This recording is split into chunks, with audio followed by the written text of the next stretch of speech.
देखिए, अब आज के वीडियो में हमें प्रश्नावली 2.4 के प्रश्न 5 को करना है। इसमें भी हमें गुणनखंड ज्ञात करना है, लेकिन जो हमने पिछले क्वेश्चन में गुणनखंड किए थे उनमें 3 पद थे, 3 संख्याएं थी। जैसे कोई एग्जाम्पल ले लें, 2x² -x +1, इस तरीके से केवल 3 पद थे, 1 2 3।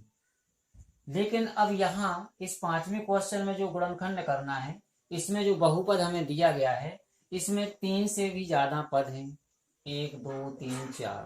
ठीक है, तो जब इस तरीके से गुणनखंड होते हैं, बहुपद होते हैं, तो इनके गुणनखंड ज्ञात करने के लिए 2 विधियां हैं हमारे पास। आज हम केवल एक मेथड से कर रहे हैं। जब इससे अगर समझ में ना आए तो फिर हम दूसरी मेथड से करवाएंगे। ठीक है, तो अब इस प्रकार के बहुपदों का गुणनखंड करने के लिए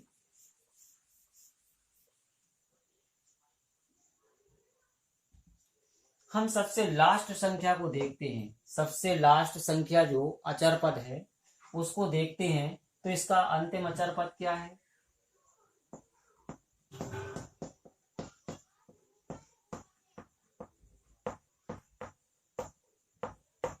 ये 2 है।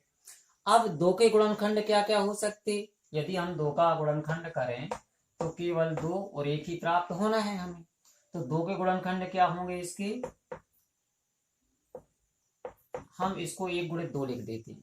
अब यहाँ जो 1 गुणित 2 है, इसके भी क्या हो सकते? ये प्लस के भी हो सकते और माइनस के भी हो सकते। ये दोनों प्लस और माइनस के, इन दोनों में से कुछ भी हो सकती। तो अब इसके जो गुणनखंड होंगे वो इन्हीं में से होंगे। इन्हीं में से इसके गुणनखंड बनेंगे, या तो +1 में से या -1 में से, या तो +2 में से या -2 में से। इन्हीं में से इसके गुणनखंड बनेंगे। तो हम सबसे पहले एक रफ वर्क जैसा करते हैं। जरूरी नहीं है कि जो हम कर रहे हैं वो आगे लागू ही हो। जैसे मान के चलो, सबसे पहले हमने +1 लिया, x बराबर किया +1। ठीक है, अब +1 को इस तरफ लाए तो ये हो गया -1। अब देखिए, अब 1 मिनट रुक जाओ। x बराबर हमने +1 लिया, तो अब +1 का इसमें मान रखो।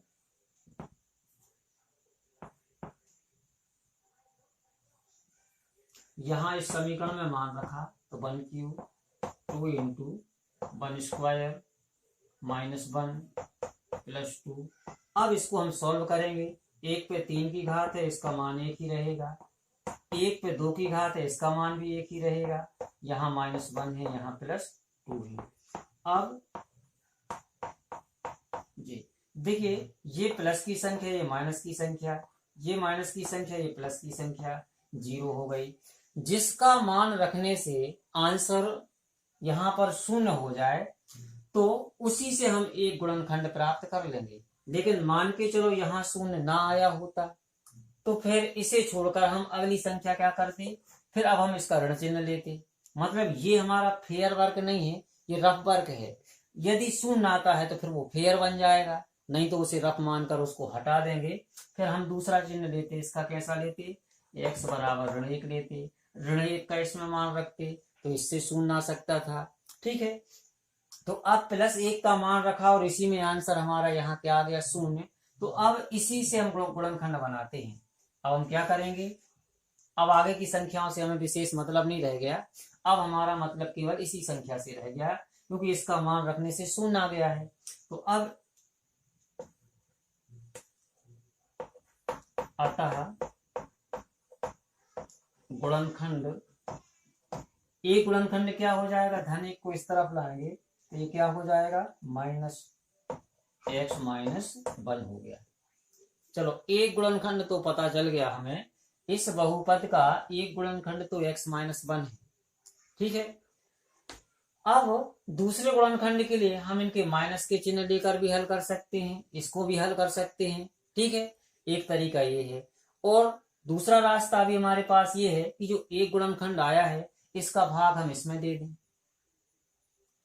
तो उससे हमें आगे गुणनखंड प्राप्त हो सकते हैं। तो पहले हमें इतना करना है। ठीक है, अगर यहाँ 0 ना आया होता तो फिर हम इसको हटा देते। मतलब ये काम पहले हमें करना है रफ में, और यदि आंसर 0 आता है तब करना है यहाँ फेयर में। तो अब ये तो हो गया अभी फेयर, इतना यहाँ ये भी किया। अब इसके बाद हमें एक काम और करना है, अभी कई काम करना है इसमें, ये बड़े हैं सवाल।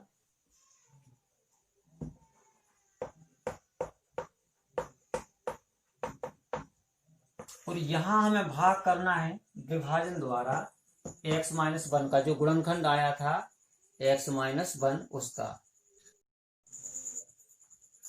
अब यहाँ x-1 का भाग देंगे, तो x-1 का हमें इस पूरे बहुपद में भाग देना है।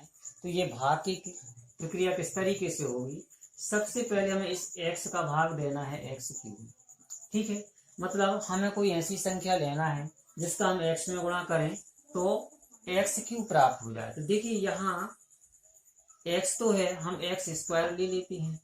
जब x² का x में गुणा करेंगे तो x³ आ जाएगा। अब ये x³ कैसे आ जाएगा, थोड़ा जिन लोगों को समझ में नहीं आता या जो नए हैं ये भाग की प्रक्रिया, उनके लिए थोड़ा हम बता रहे हैं।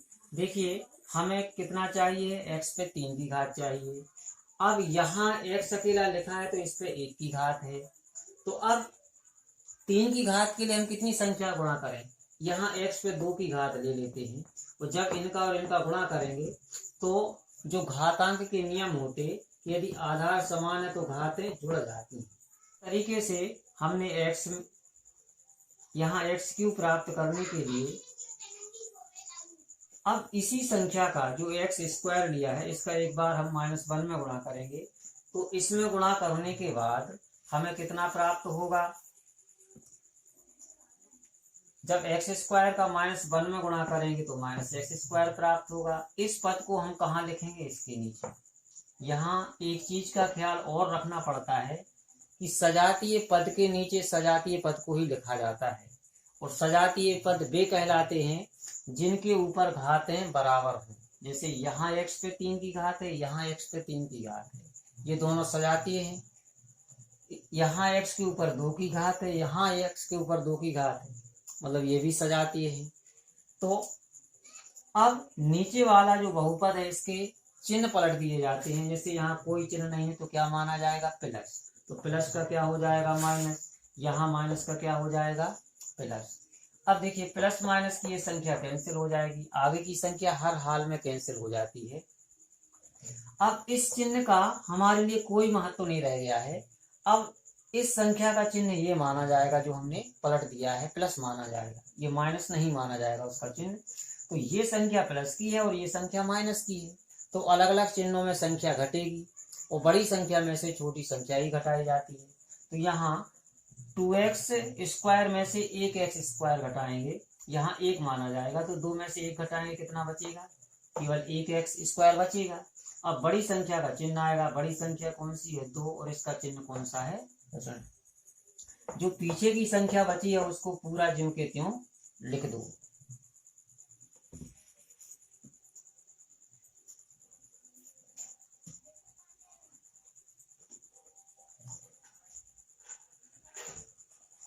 अब की बार इस संख्या देखिए, अब हमें x का भाग देना है, x² में देना है।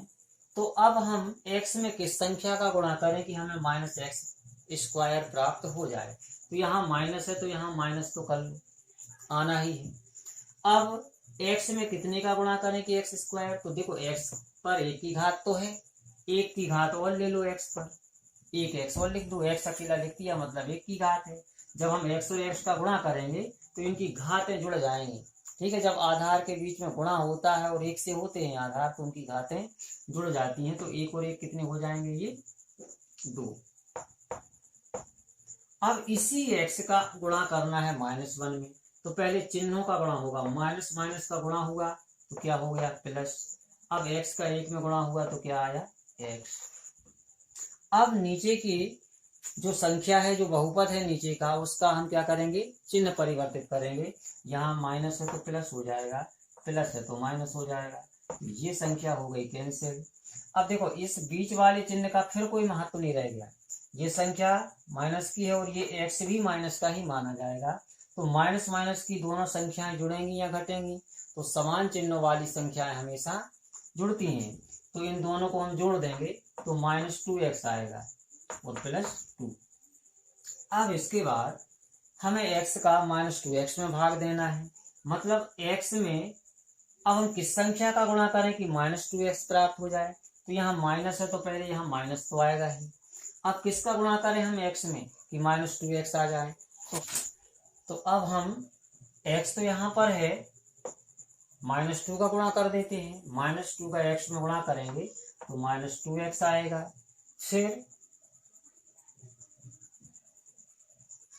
चलिए इस संख्या को हम यहाँ ऊपर लिख लेते हैं।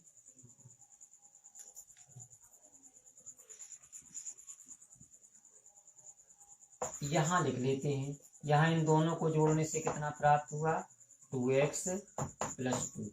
अब हमने -2 का x में गुणा किया तो -2x आया और -2 का 1 में गुणा किया तो पहले माइनस माइनस का गुणा होगा तो प्लस होगा और 2 का 1 में गुणा होगा तो 2 आएगा। और इस तरीके से अब नीचे की संख्या के चिन्ह पलटेंगे तो प्लस माइनस की ये संख्या कैंसिल और प्लस माइनस की ये संख्या भी कैंसिल। यहाँ कितना आ गया 0। इन सवालों में हर हाल में जब इस संख्या का हम इसमें भाग देंगे तो शेषफल 0 ही आएगा। ठीक है, अगर शेषफल 0 नहीं आता मतलब सवाल गलत किया है कहीं, इनमें 0 ही आता है। तो अब अभी भी हमारा सवाल पूरा नहीं हुआ। देखो इस संख्या का इसमें पूरा पूरा भाग चला गया तो ये तो इसका गुणनखंड है, लेकिन हमें अभी और भी गुणनखंड ज्ञात करने हैं। तो अब जो भागफल आया है, भागफल कितना आया x² - x - 2। अब इसका गुणनखंड करना है जिस तरीके से हमने प्रश्न 4 में गुणनखंड किए थे उस तरीके से। तो चलिए अब इसका हम करते हैं गुणनखंड। अब ये 3 पदों वाला बहुपद है तो अब देखो इसको किस तरीके से करेंगे। कल भी हमने किए थे कि यहाँ माइनस है तो अब हमें 2 संख्याएं ऐसी लेनी है जिनको यदि हम घटा दें तो हमें 1x प्राप्त हो जाए और उन्हीं संख्याओं का यदि गुणा कर दें तो हमें 2 प्राप्त हो जाए। तो यहाँ कौन सी संख्या लेंगे, यदि हम देखो -2 + 1 कर दें तो हमारी समस्या समाधान हो जाएगी। 2 में से 1 घटाएंगे कितना बचेगा -1 और 2 ऋण 2 और 1 का गुणा करेंगे तो -2 आ जाएगा। मतलब हम x के स्थान पर कौन सी संख्या लेंगे -2x + x - 2। अब इन दो संख्याओं को कोष्ठक के अंदर रखेंगे। x और x को कॉमन लेंगे तो x - 2 और यहाँ से कुछ भी कॉमन नहीं निकल रहा है तो हम 1 कॉमन लेंगे। ये आए गुणनखंड। तो देखो एक गुणनखंड हमें पहले क्या प्राप्त हुआ था x - 1। x - 1 तो पहले ही प्राप्त हो चुका था जिसका हमने भाग दिया था और 2 गुणनखंड ये आ गए। तो हमारे आंसर क्या हो गए x - 1 ये पहले था। अब 2 गुणनखंड यहाँ आ गए x - 2 और x + 1। यहाँ हुआ आंसर पूरा। देखिए अब यहाँ पर जो अंतिम अचर पद है ये क्या है,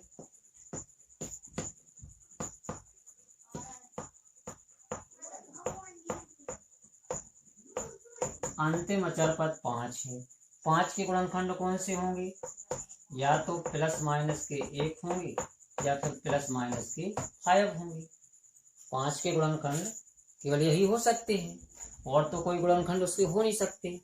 ठीक है, तो अब देखिए यहाँ पर संख्या ले लेते जैसे हमने पिछले में किया था। हम x बराबर +1 लेकर देखते हैं और इसका मान इसमें रख कर देखते हैं। ये अभी रख का काम है हमारा। अब यदि इसका मान रखने से 0 आता है तब तो ये फेयर में कर लेंगे, ठीक है, नहीं तो इसको हटा के फिर हम -1 का मान रखेंगे।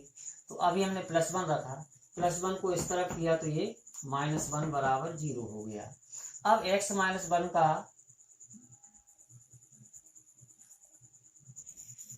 एक मिनट, अभी हम x + 1 का मान रखेंगे इस बहुपद में।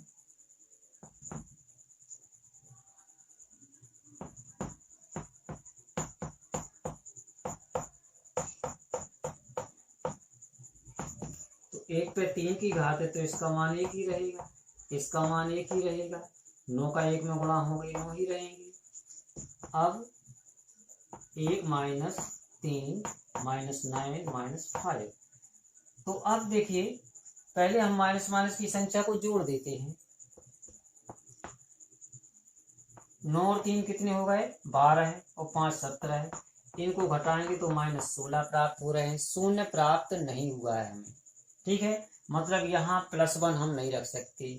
चलो इसको हम हटा देते हैं। इसलिए हमने पहले कहा था कि ये काम आपको रफ में करना है। यदि शून्य आ जाता तब हम इसको स्वीकार कर लेते, फिर ये हम फेयर में भी करते, लेकिन मान शून्य नहीं आया है, -16 आया है, इसलिए इसको हटा देते हैं।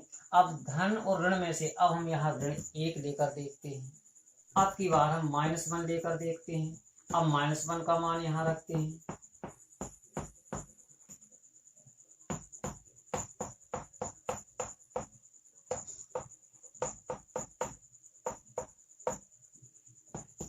अब देखिए -1 पर 3 की घात है, तो ये संख्या जो होगी विषम संख्या की घात है, तो माइनस का ही रहेगा ये।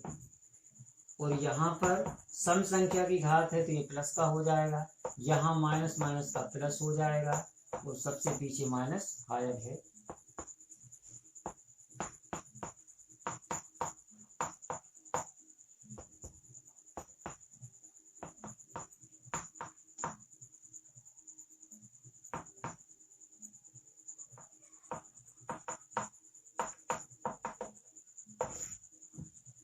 देखिए इसमें आंसर 0 आ गया है, तो अब हम इसको गुणनखंड मानेंगे।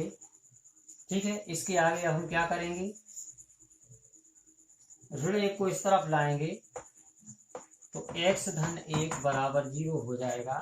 मतलब x धन 1 हो गया इसका गुणनखंड। हमें गुणनखंड ज्ञात करना है, तो एक गुणनखंड तो प्राप्त हो गया, लेकिन अभी और भी गुणनखंड होंगे।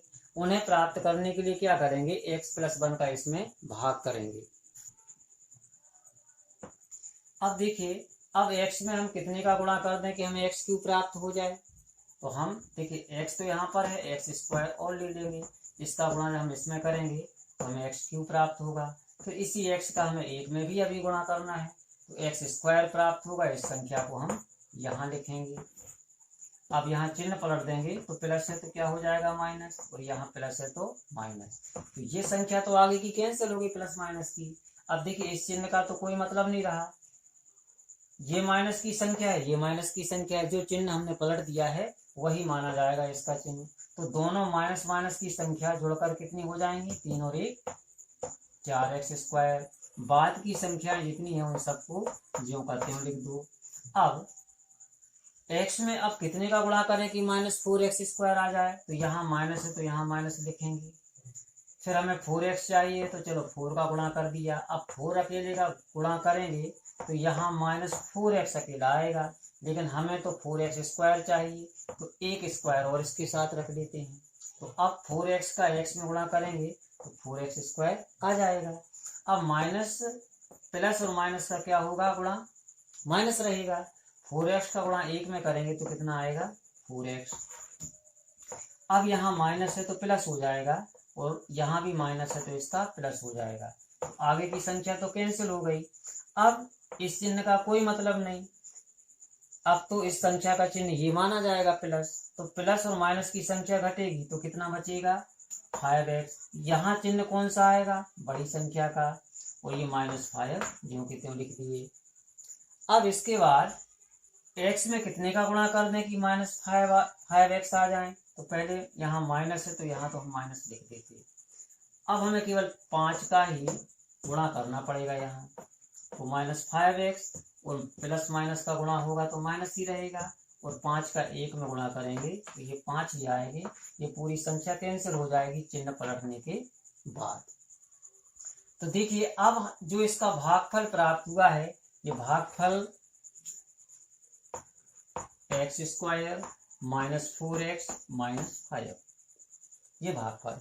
इसका गुणनखंड करें अब हम, तो यहाँ माइनस है तो ये संख्या में घटाने से प्राप्त होगी। तो अब हमें ऐसी दो संख्याएं लेनी है जिनको यदि हम घटा दें तो 4 आ जाए, और यदि गुणा कर दें तो 5। तो ये संख्याएं कौन सी होंगी? x² -5x + x। देखिए 5x में से जब हम 1 को माइनस करेंगे तो 4x बचेंगे, और 5 और 1 का गुणा करेंगे तो 5 एकम 5 प्राप्त होंगे। अब दो दो संख्याओं का समूह बनाकर इन्हें कोष्टक में व्यवस्थित करते हैं। अब इन दोनों में से कॉमन लेते हैं तो x माइनस 5 आता है। यहाँ से एक कॉमन लेंगे तो x माइनस 5 आएगा। अब x माइनस 5 और x प्लस 1 ये आया। तो अब देखिए एक गुणनखंड ये था, आंसर में इसके गुणनखंड कौन कौन से होंगे। एक गुणनखंड ये वाला, एक गुणनखंड ये है x माइनस 5 और एक गुणनखंड ये है x प्लस 1। तो इस तरीके से इसमें 4 क्वेश्चन है, शेष 2 क्वेश्चन आप लोग स्वयं कीजिए, ठीक है। और उसमें यदि कठिनाई हो तो फिर बताना, ठीक है, कमेंट करके बताना, तो हम वो कल करवा देंगे।